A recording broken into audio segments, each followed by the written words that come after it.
today's lecture, we will discuss about quantum theory of free electron, which is also known as Sommerfeld model, or in chemistry you can say particle in one D box.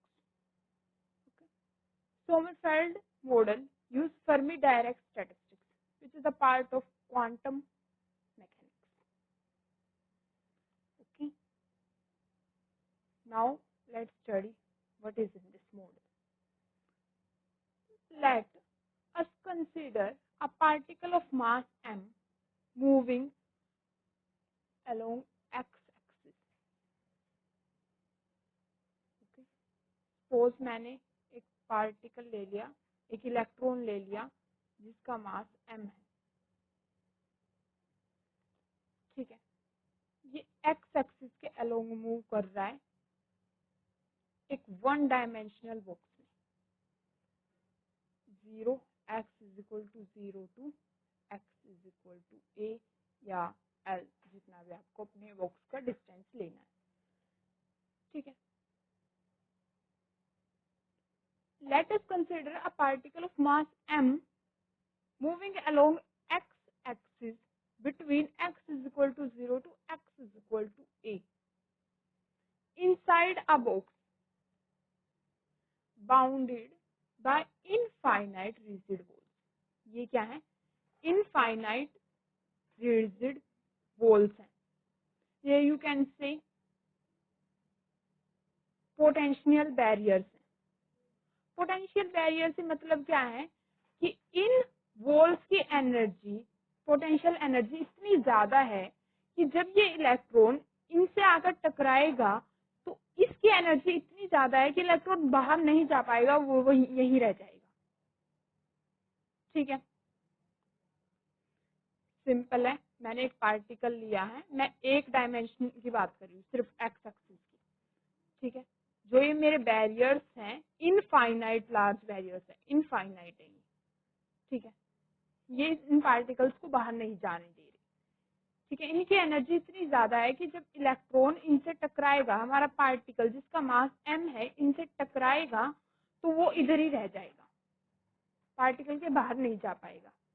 इसका मतलब जो मेरे ends हैं उन पर जो मेरी potential energy है, जिसको मैं V से डिनोट करूंगी, वो मैक्सिमम है, और यहाँ आएगा तो काइनेटिक एनर्जी लूज कर देगा क्योंकि इनकी एनर्जी ज्यादा है, ठीक है। देखो पार्टिकल यहाँ आया, यहाँ टकराया तो उसकी काइनेटिक एनर्जी खत्म हो गई, क्योंकि किसी ज्यादा कोई भी स्मॉल चीज है, सपोज कोई कार है, वो किसी बड़े ट्रक वगैरह से, तो वो ज्यादा हैवी कोई भी ऑब्जेक्ट है तो यहाँ टकराएगी तो यहीं रुक जाएगी, ठीक है। तो इसकी काइनेटिक एनर्जी क्या होगी? मिनिमम। सिमिलरली इस बाउंड्री पर पोटेंशियल एनर्जी क्या होगी? मैक्सिमम, और काइनेटिक एनर्जी क्या होगी? मिनिमम। अब inside the particle, inside the box, box के अंदर हम क्या बोल रहे हैं कि जो पोटेंशियल एनर्जी होगी वो 0 होगी। पार्टिकल के पास क्या होगा? Only kinetic energy. Particle having only kinetic energy, it doesn't consist of any potential energy. Okay. Now,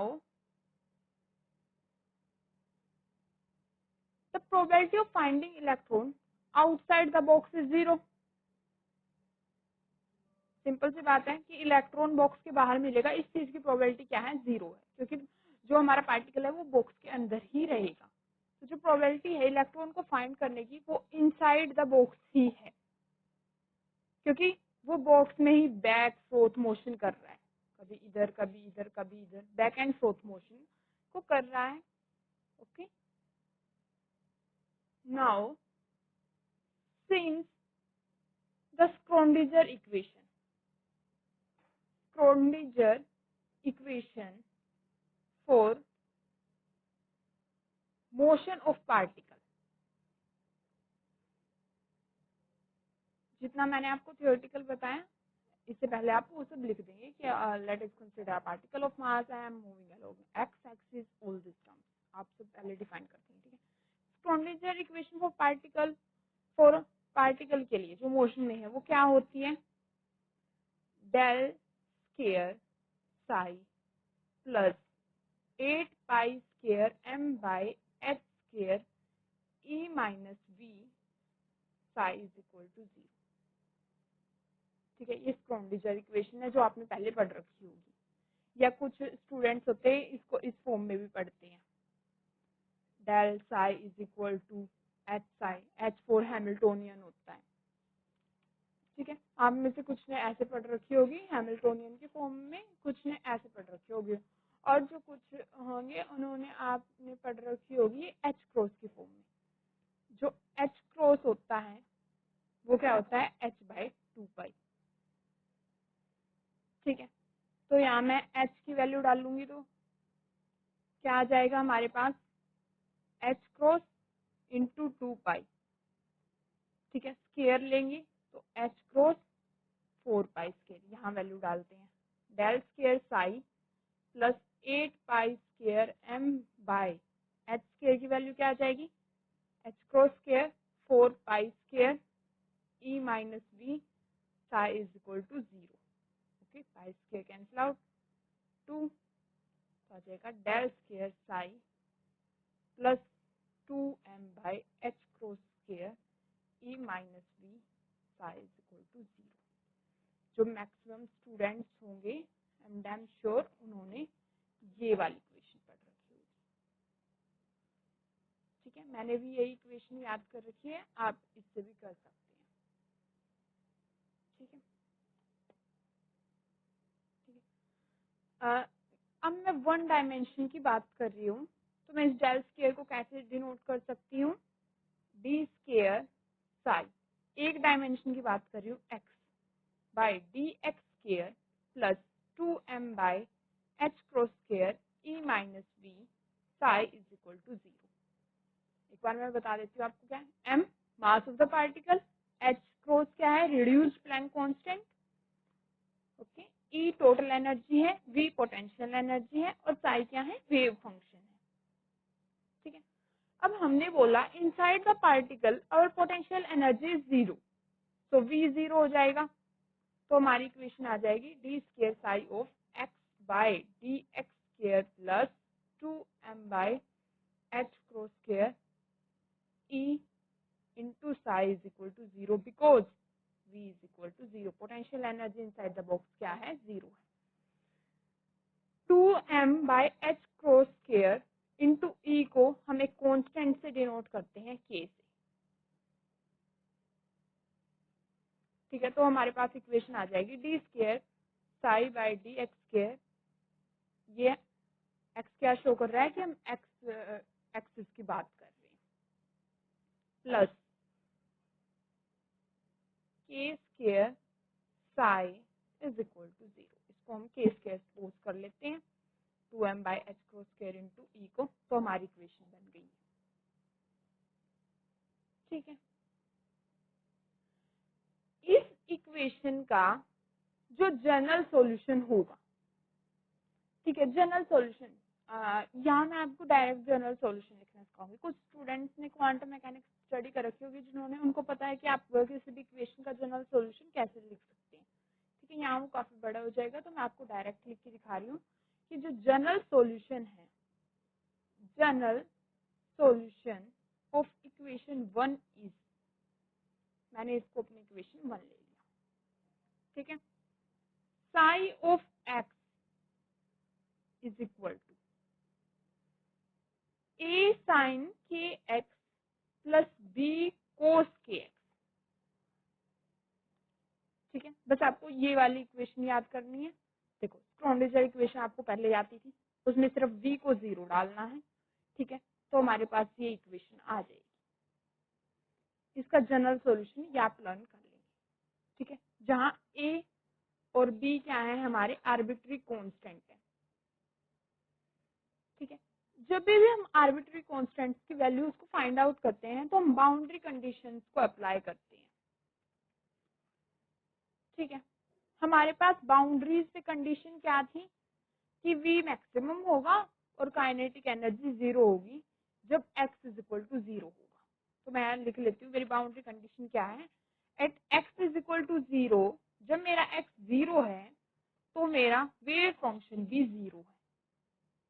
ठीक है, जब ये 0, यहाँ पर इलेक्ट्रॉन को फाइंड करने की प्रोबेबिलिटी कितनी है, 0 है। तो इसी तरीके से इस बाउंड्री पर भी साई क्या होगा, 0 होगा। यहाँ कुछ ना कुछ वैल्यू होगी साई की, क्योंकि यहाँ हमारा इलेक्ट्रॉन प्रेजेंट है। ठीक है, तो एक बाउंड्री कंडीशन हमारे पास ये आ गई कि at X is equal to 0 psi is equal to 0। And second boundary condition हमारे पास आ गई at X is equal to A. मैंने इनके बीच का डिस्टेंस ए लिया है, आप चाहे तो एल ले सकते हैं या आप जिस भी आप भी नोट करना चाहें। At X is equal to A psi is equal to 0। मेरे पास ये दो बाउंड्री कंडीशंस हैं, मैं इसमें डालती हूँ first boundary condition, 0 is equal to A sine of X की जगह 0 डलेगा, 0 प्लस बी कोस 0। अब देखो कोस 0 क्या होगा, 1। ठीक है, ए साइन 0 तो ऑटोमेटिकली 0 हो गया, क्योंकि साइन 0 होता है 0। ठीक है, ये टोटल 0 कब आएगा, जब ये भी 0 हो जाए। 0 प्लस 0 ही 0 होता है। ठीक है, नॉर्मल सी बात है। जब x 0 था तो ये तो ऑटोमेटिकली 0 हो गया, cos 0 1 आया, इसका मतलब इस पूरे को 0 होना पड़ेगा वेव फंक्शन को 0 होने के लिए। इस कंडीशन को फिल करने के लिए b cos 0 को किसके इक्वल होना पड़ेगा, 0। cos 0 तो 0 है नहीं, क्योंकि cos 0 की वैल्यू होती है 1। That means thus b is equal to 0। ठीक है, b इज इक्वल टू 0। अब इसको हम अपनी इस इक्वेशन में रखेंगे, इक्वेशन आई। ठीक है, इस कंडीशन से हमारे पास ये रिजल्ट आया। अब रिजल्ट आया, रिजल्ट को यूज तो करना पड़ेगा, तो हम यहाँ यूज करेंगे। तो हमारी इक्वेशन आ गई psi of X is equal to A sine K X.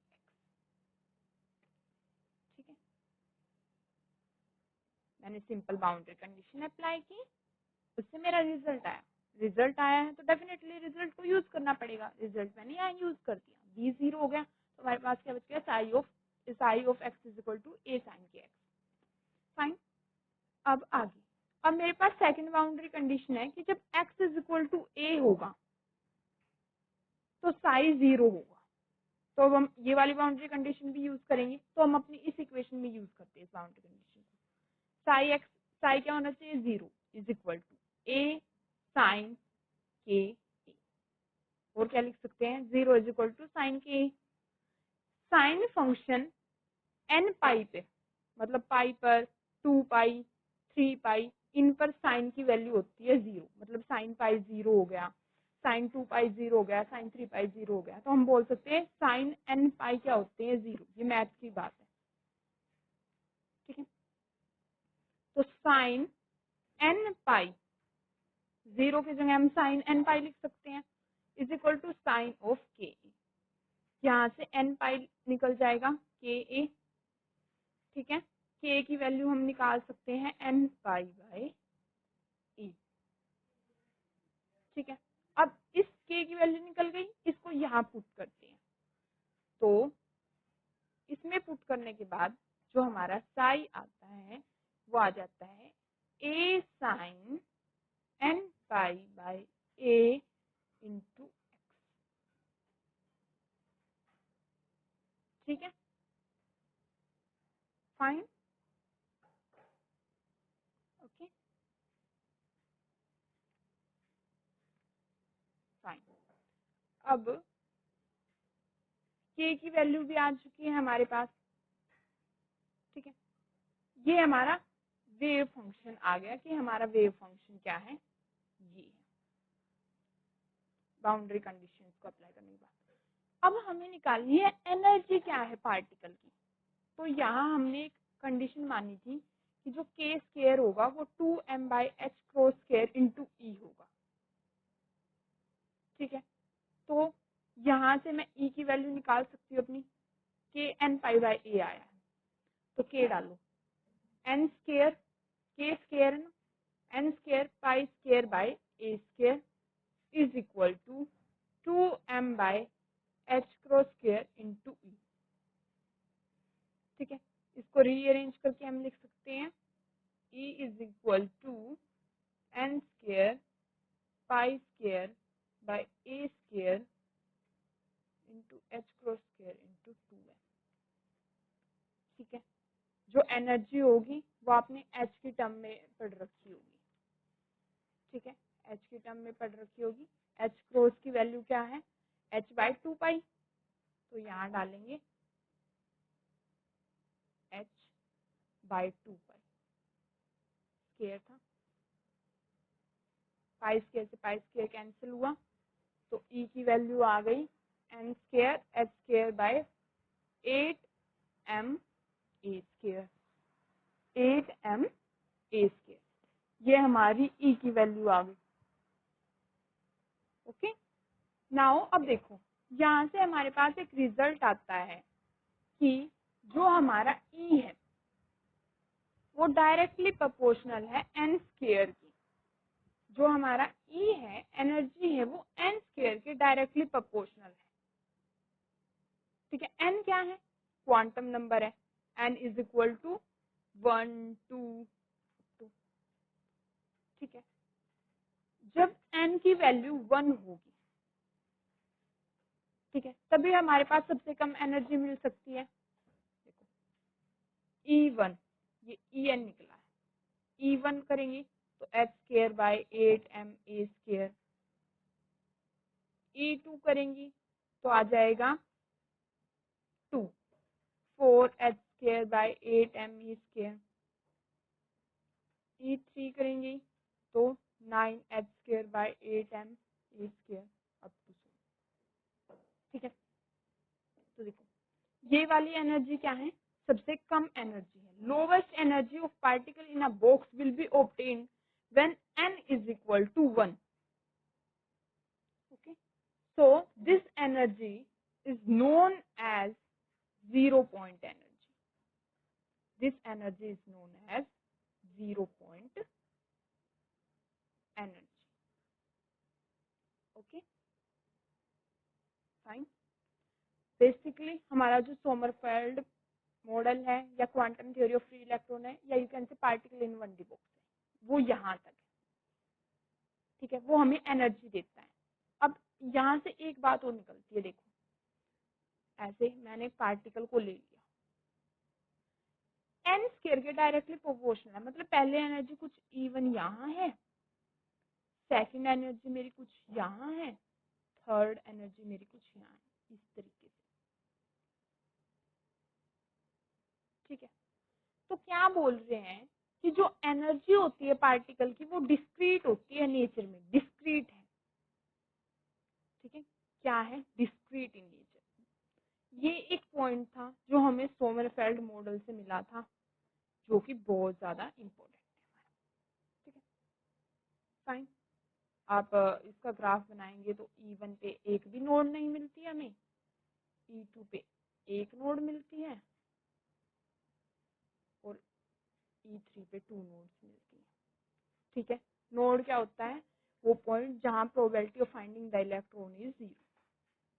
Fine, ये था हमारा सोमरफेल्ड मॉडल। यहाँ